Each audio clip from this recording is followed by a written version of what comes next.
Loudspeaker disclaimer. This story is a work of fiction inspired by real-life emotions and human behavior. Names, characters, events, and situations are entirely the product of the author's imagination or are used fictitiously. Any resemblance to actual people, living or dead, or real events is purely coincidental. The story contains emotional content and may explore themes of trust, fear, and trauma. Viewer discretion is advised. The content follows YouTube community guidelines and is intended for mature audiences seeking dramatic storytelling. The sky had turned an ominous gray by late afternoon. The wind howled like a warning, rustling trees and sending trash bins tumbling down the street. Inside my small two-bedroom rental house, I was wrapped in a blanket, watching the news as they tracked the fast-approaching thunderstorm. It wasn't just any storm. They said it might be the worst in a decade. Roads were closing. Power lines were already falling. The anchors on TV kept saying, "Stay indoors." And I planned to. I lived alone in a quiet cul-de-sac in the suburbs of Northern Virginia. My neighbors were mostly retired couples and families with school-aged kids. We waved politely when we crossed paths, but I wasn't close to any of them. That included the Connors, who lived across the street. A quiet family they mostly kept to themselves. Their teenage son, Ethan, was a quiet boy, maybe 16 or 17. Always dressed in black, always looking down, walking quickly like he didn't want to be noticed. I had just finished making a cup of tea and sat down with a novel when the first rumble of thunder shook the windows. Lightning flashed across the sky, and the downpour started suddenly, hard and fast, as if the clouds had split open. Rain battered the roof like stones, and within minutes, the streets began to flood. I watched from my window, marveling at nature's fury, feeling both small and oddly safe. There's something strange about watching chaos from the comfort of a warm living room. It's deceptive. That's when I heard the knock. At first, I thought it was part of the storm, a branch hitting the side of the house or maybe something blown against the porch. But then it came again. 3 distinct knocks. Firm. Urgent. I froze. I wasn't expecting anyone. Who would be out in a storm like this? Cautiously, I approached the door and peered through the peephole. What I saw made my breath hitch. It was Ethan Connors standing there in the rain. He was soaked, his hoodie clinging to his skin, his eyes wide and hollow. He looked like he had run through hell to get here. I opened the door slightly. "Ethan?" I asked. "Are you okay?" He didn't answer right away. Rainwater dripped from his hair to his chin. He was shivering. "Can I come in?" he finally whispered. Something in his voice was off. Not just cold or scared, but something deeper, something broken. Against my better judgment, I stepped aside. "Yeah, come in." He stepped past me, trailing water and silence. I had no idea what I had just let into my home, and no idea how that one decision would change everything. Ethan stood in the entryway, soaked and trembling, while thunder cracked overhead like some celestial warning. I handed him a towel from the bathroom and motioned for him to sit on the couch. He muttered a soft thanks and avoided eye contact, wrapping himself tightly in the towel. His sneakers left wet prints on the wooden floor, and the smell of damp clothes mixed with something else. Faint, metallic, and unfamiliar. "You want something warm? Tea? Hot chocolate?" I asked, trying to cut through the heavy silence that had taken hold of the room. "Hot chocolate would be nice," he said, voice barely audible. As I moved to the kitchen, I kept glancing back at him. Something was off. Yes, he looked cold, frightened maybe, but there was a stiffness to the way he sat, hands clenching the towel like he was holding on for dear life. His eyes darted to the windows at every gust of wind, every creak of the house. It was like he was expecting something, or someone. I made the drink and returned, offering him the steaming mug. He took it slowly, both hands trembling as they wrapped around the ceramic. Then I sat across from him, leaning forward a bit. "What happened, Ethan?" I asked gently. He looked at me then, really looked at me. His eyes were sunken and bloodshot. There were dark smudges beneath them that didn't look like simple lack of sleep.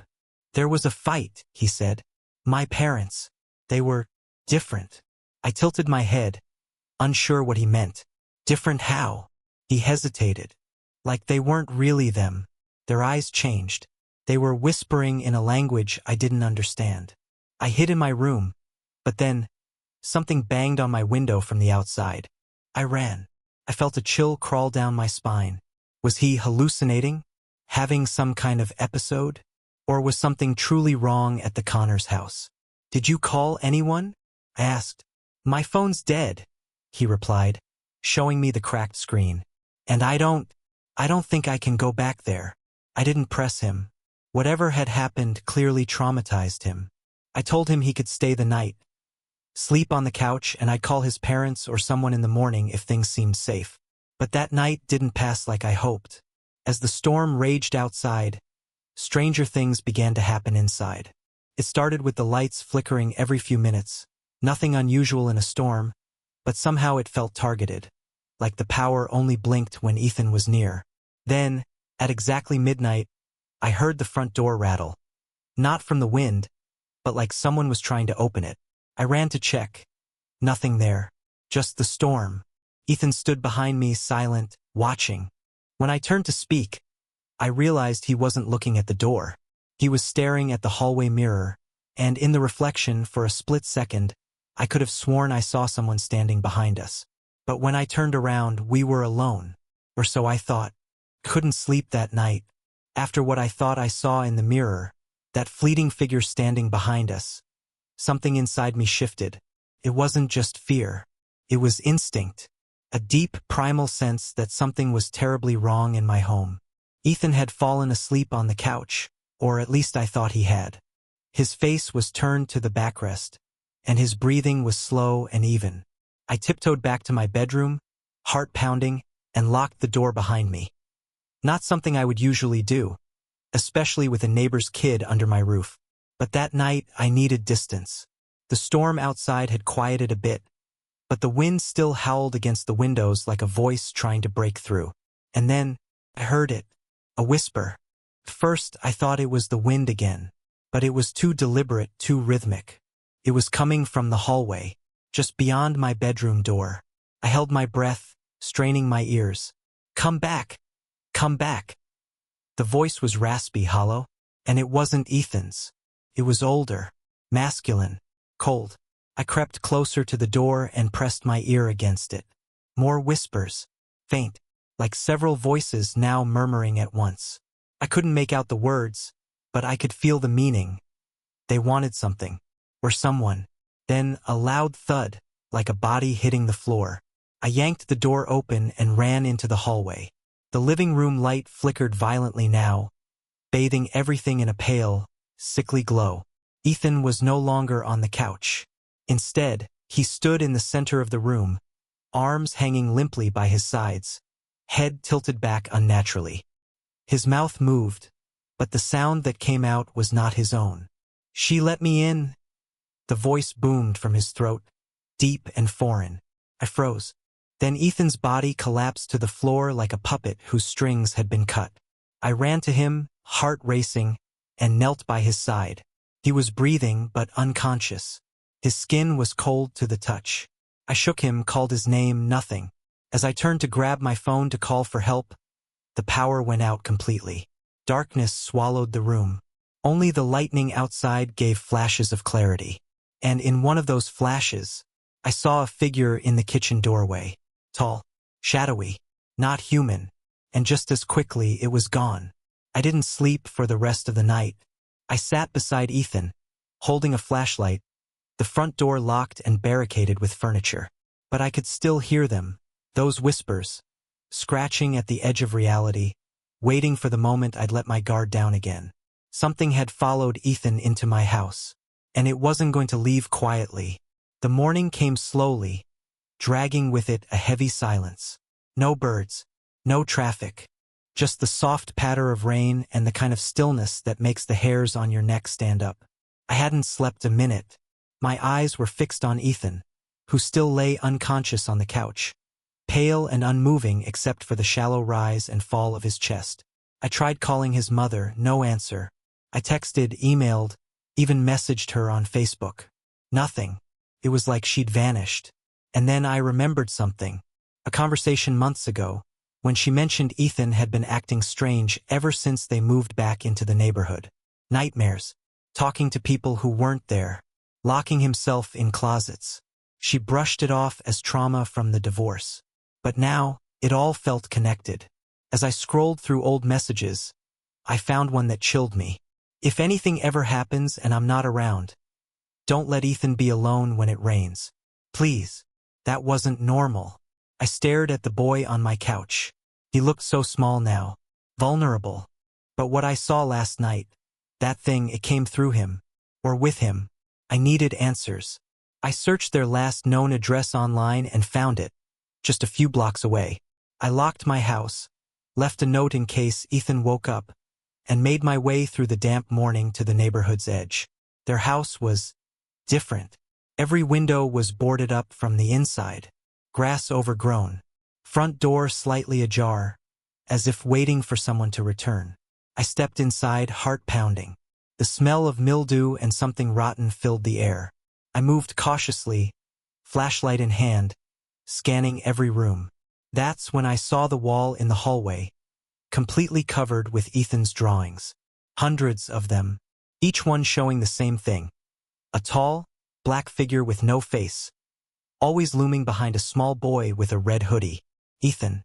In some drawings, the figure stood outside a window. In others, it reached through walls. And in one, the one that stopped my breath, the figure stood in my living room, its hand resting on my shoulder. These weren't just drawings. They were warnings. I opened the last door, his mother's bedroom. Inside, journals. Stacks of them. In one entry, she wrote, Ethan was never the same after the storm 2 years ago. Something attached to him. Comes with the rain. It waits until someone lets him in. Last time, it didn't leave. I slammed the journal shut, rushed back home and found Ethan gone. The front door wide open, and muddy footprints leading upstairs. I stood at the foot of the staircase, staring at the muddy footprints that led upward. My throat went dry. Every instinct screamed at me to run, to grab my keys and never look back. But something deeper held me in place. Ethan was still just a boy. If there was any part of him left, if he was still fighting whatever this thing was, I had to try. I climbed the stairs slowly, each step creaking under my weight. The hallway above was dim, lit only by the gray, rainy light filtering through the frosted bathroom window. The footprints continued, leading directly to the attic door. But here's the thing. I never told Ethan about the attic. It was hidden behind a narrow panel at the end of the hall, and I'd kept it shut since I moved in. No one ever went up there. The panel now hung open. My hand trembled as I reached for the cord hanging down from the ceiling. I pulled. The ladder creaked as it unfolded. A gust of cold, musty air spilled down. Ethan, I called, barely louder than a whisper. No response. Just the faint sound of something shifting above. With the flashlight in one hand and my heart racing in my chest, I climbed. The attic was cramped, low-ceilinged, filled with old boxes, dusty furniture, and forgotten memories. First, I didn't see him. Then, I heard it. A wet slurping sound, like something feeding. I swung the light toward the corner, and froze. Ethan was sitting on the floor, back toward me, rocking slowly. In front of him was something black, shapeless, dripping, hunched over like a shadow come to life. It pulsed and twitched, attached to Ethan by long, thin tendrils that disappeared into his back. I gasped. The thing turned. It had no face, but I felt its attention. A presence that pressed against my mind, cold and ancient and wrong. My flashlight flickered. I stepped back. That was a mistake. The thing lunged, but not at me, at the light. I fell down the ladder, crashing onto the hallway floor. My flashlight hit the ground and shattered. The attic door slammed shut above me. Then silence. And from behind that door, a voice. Not Ethan's, but using his voice, softly said, "Thank you for letting me in." I ran. I didn't stop to think. I didn't stop to pack. I didn't even lock the door behind me. I got in my car, soaking wet, shaking, and drove. For hours. through the storm, past towns, until the rain finally stopped. But even now, even today, every time I hear thunder, I think of Ethan, of that thing in my attic, of the voice that didn't belong to a boy. And I wonder, did I really escape? After I left that night, I didn't speak of it to anyone. Not for weeks. Who would believe me? A creature in the attic. A boy possessed. A voice that wasn't human? Even I questioned what I saw. Maybe it was the storm. Maybe it was trauma. Maybe I imagined it all. But deep down, I knew better. The truth came out slowly, quietly, in headlines, in hushed conversations at coffee shops, and in late-night radio shows with callers who don't want to sound crazy. Started when I looked up my address online. The house had a history, a long one. Apparently, the family that owned it before me had vanished during a typhoon 20 years ago. No explanation, no bodies, just gone. A neighbor back then claimed their son had acted strange before the storm. Quiet, pale, standing in the rain for hours, whispering to something no one else could see. Sound familiar? The house had sat empty for nearly 2 decades. The landlord I'd rented from? Just a flipper. Bought it cheap. Wanted to rent it quick. When I moved in, he never mentioned a thing. No disclosures. Just a smile and a handshake. After my escape, I tried to warn him. I sent him messages, emails, a letter. No reply. A month later, the house was back on the market. Then the news hit. Mother and daughter vanished during storm. No signs of forced entry. Police baffled. I felt sick. I knew that house should have stayed abandoned. I knew something in there waited for storms. Waited to be let in. But they didn't listen. Now it's happened 3 more times. 3 different tenants. Each during a storm. Each with missing persons. No forced entry. No signs of struggle. Just gone. The local news stopped reporting on it. No one rents the house anymore. It's become one of those places. A bad omen. A dark memory people try to forget. But I still see it online sometimes. Photos of the house, half hidden behind overgrown trees. Still standing. Still waiting. With that same narrow attic panel. Still shut. I changed my name. Moved across the country. I don't talk about that night to anyone in my life now. But every time the skies darken, and the first raindrop hits my window, I listen. For a knock. Because I remember the voice that whispered, "Thank you for letting me in." And I fear one day, it might find me again. Months passed. I was living in a different state by now, new job, new town, new identity. I told myself it was over. Just a storm. Just a strange kid. I survived it. Time to move on. But some things don't stay buried. Not when they're waiting. It was a Thursday night. I remember because I had just come back from work. The sky had been gray all day, but the rain started suddenly, loud, sharp, urgent. I was pulling groceries out of the car when I heard it. A knock. Not at my door. Not at the front gate. At my window. I froze. It was just one tap. Then silence. Then 3 soft taps again. I turned slowly, the grocery bag slipping from my hand. I stared at the window, but there was nothing. Just water streaming down the glass. Maybe a branch? Maybe the wind? I stepped forward to look closer. That's when I saw it. A handprint. Small. Damp. On the outside of the glass. It wasn't there seconds ago. I shut the curtains, locked all the doors, and turned every light on in the house. I stayed up all night with a knife in my lap, listening to the storm rattle my windows. But there was nothing more. No knocks. No whispers. Nothing. In the morning, the handprint was gone. I told myself again. Hallucination. Nerves. Stress. But it didn't stop there. A week later, it rained again. Same time. Same intensity. Another knock. This time, I didn't go near the window. But from across the room, I heard the voice. It wasn't loud. It wasn't angry. It was soft. Like it missed me. "You moved. But I still found you." I screamed. Called the police. But they found nothing. No prints. No signs of forced entry. No child nearby. They suggested counseling. Stress management. They didn't believe me. But I know what I heard. And I know what I felt. This wasn't over. This was something bound to me, bound to storms, bound to my choice that night. Letting him in wasn't the end. It was the beginning. And as the rain keeps coming back, every week without fail, I realize this thing, whatever it is, won't leave. It's not looking for a house anymore. It's looking for me. And maybe next time I won't be strong enough to say no. It's strange how fear works. First you fight. You lock the doors.